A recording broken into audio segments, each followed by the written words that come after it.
tidak bisa diupayakan.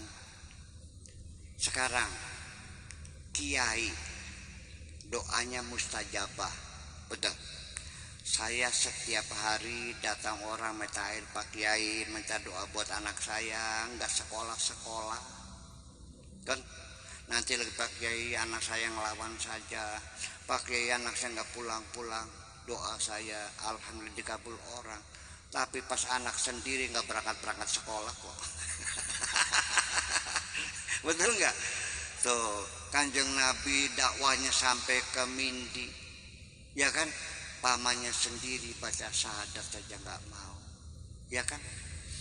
Nah inilah maksudnya hidayah tidak bisa dibayangkan. Innallaha yahdi may yasha wa yudhillu may yasha. Allah memberikan hidayah kepada siapa saja yang dikehendakinya. Wa yudhillu may yasha, dan menyesatkan siapapun yang dikehendakinya. Gak ada urusan. Wa may yahdillahu fala mudhillalah. Kalau orang sudah dapat hidayah, tidak bisa dipaksa siapapun suruh sesat, nggak bisa. Ya, tetapi wa may yudlilhu fala hadiyalah. Kalau disesatkan, tidak akan bisa siapapun memberikan hidayah. Mutlak di tangan Allah semuanya. Jadi kalau kita kepengen dapat hidayah oleh Allah, nggak usah mengupayakan macam-macam. Coba usahakan dirimu kira-kira layak mendapat hidayah. Karena akan dipilih oleh Allah. Yang dikasih yang pantas dong, betul enggak? Nah itu makanya sekarang ada enggak anaknya kiai jadi pencoleng? Ada. Ada enggak anaknya pelacur jadi kiai? Ada.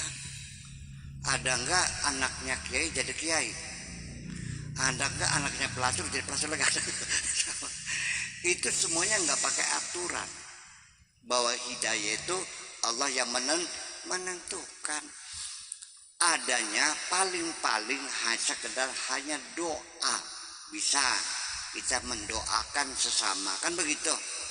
Nabi juga mendoakan Allahumma di qaumi fa innahum la ya'lamun. Allah ya Allah beri hidayah, silakan.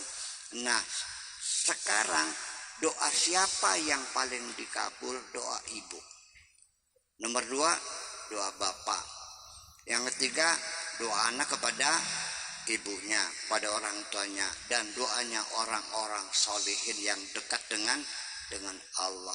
Nah kadang-kadang hidayah itu dicabut karena dia terlalu sering menyakiti orang-orang soleh. Ya hati-hati, makanya kadang-kadang gini orang itu, kita kadang-kadang memperhatikan orang soleh itu biasanya dihubung-hubungkan dengan kesaktian gitu ya.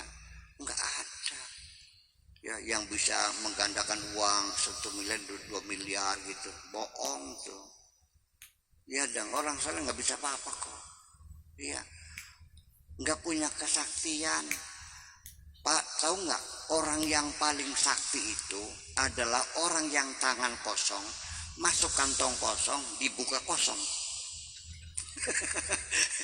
Itu yang paling sakti.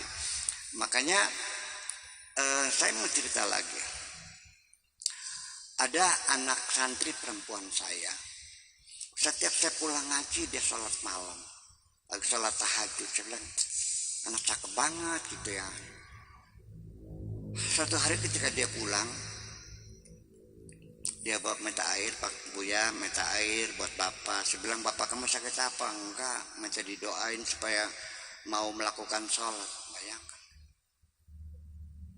setiap malam anak itu mendoakan pada Allah, bapaknya suruh sholat. Disuruh siapa? Bukan suruh kok. Percaya enggak? Dulu mondok tuh bapaknya dilarang, enggak usah pesantren. Ijazahnya tuh buat bungkus kacang. Ya kan? Kalau sekolah SMA gitu kan bilang gitu. Anak itu berangkat, dia yakin pokoknya SMA asal berangkat nanti juga oleh Buya dikasih makan kok. Ya. Digratisin kan itu. Ya ternyata setiap hari anaknya mendoakan. Diancam enggak dikasih biaya, enggak apa-apa, pokoknya tawakal doa Allah. Dapat hidayah. Ya sampai sekarang ya orang udah sholat sih, doa sekali ya. Doa anak. Jadi begini, doa doa anak kepada ibu. Orang tua juga sama, doa anak pada ibu. Doa orang tua juga sama. Orang tua juga sama bisa menjadi jalan ya untuk mendapatkan hidayah dan akan dipertimbangkan oleh Allah. Seperti Nabi Khidir ngedandani tembok yang miring kan gitu. Alasannya karena di situ ada harta karun li ghulamaini yatimaini fil Madinah. Punya 2 anak yatim. Wa kana abuhuma salihah. Ibu bapaknya orang yang saleh. Jadi atas dasar pertimbangan itu makanya tolong kalau ibu-ibu pengen anak dapat hidayah, ya ibunya jangan suka menyakiti orang lain. Ibunya yang soleh, yang baik. Percaya enggak? Karena nasib anak-anak itu sangat terpengaruh. Kalau ibunya pelacur, anak-anaknya jodohnya susah. Percaya enggak? Amit-amit 7 turunan, masa mau ketemu sama turunan lontek itu gimana? Iya dong. Berarti kan menyengsarakan anak itu kan? Ya iya. Sekarang Pak Rahmat, kalau umpamanya saya dalam keadaan baik sampai mati husnul khotimah ya, doain dong. Amin. Nah, kemudian anak saya main dengan Pak Rahmat, tolong begitu pulang diongkosin nggak? Nah iya, ketika kita berbuat baik kepada sesama, anak-anak kita juga mendapat bagian kok. Percaya nggak? Nah itulah makanya. Demikian juga anak, dengan anak kita menjadi orang besar, orang tua juga menjadi besar juga. Coba belum di sini, di Mindi di sini, ada anak jadi presiden. Waduh ya, jalan di aspal semua. Iya, ibunya juga selamanya Pak Kapolri juga cium tangan, percaya nggak? Kalau ibu anaknya presiden, Pak Kapolri cium tangan nggak? Cium tangan, terbawa semuanya itu. Makanya jadi kiatnya bagaimana? Ya sudah, yuk kita kembali lagi, yuk kita berbuat baik kepada sesama, menitipkan anak cucu kita. Kalau kita sudah mati, insya Allah anak-anak kita akan dihormati orang semua itu. Setuju?